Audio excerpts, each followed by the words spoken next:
ఏ విధంగా పోతున్నారు. ఇంకొక పక్క మీరు చూస్తే ఎంత బరిదెగిచ్చారు అనేది ఒక ఎగ్జాంపుల్. మొన్నే చాలా బాధ కలిగింది.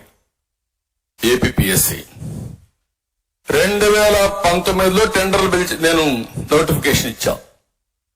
దాంట్లో డిప్యూటీ కలెక్టర్స్ అండ్ ఆల్సో డిఎస్పీల పోస్టుల కోసం అవన్నీ కూడా ప్రాసెస్ చేస్తే మామూలుగా ఇవన్నీ కూడా కంప్యూటర్ తో కరెక్ట్ చేయకూడదు, మాన్యువల్ గా చేయాలి.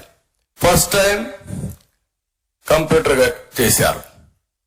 అది కరెక్ట్ కాదని కోర్టు స్టే చేసి ఆ కోర్టు మళ్ళా డైరెక్షన్ ఇస్తే మాన్యువల్ గా చేశారు.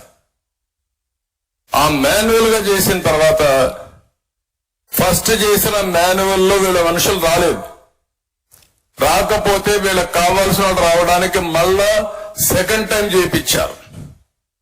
ఫస్ట్ టైం చేయించిన దానికి ఎవిడెన్సెస్ చాలా క్లియర్ గా ఉన్నాయి. కర్నూలు నుంచి సెక్యూరిటీ తీసుకొచ్చారు.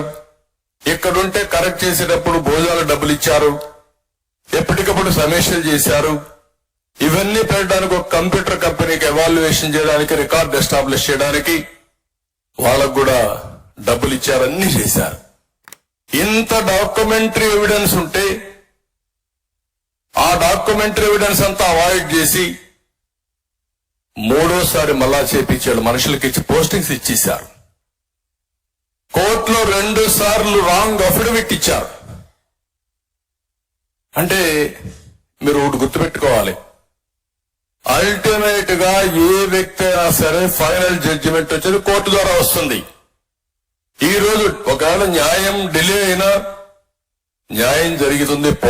పోరాడే శక్తి ఉండాల్సిన అవసరం ఉంది.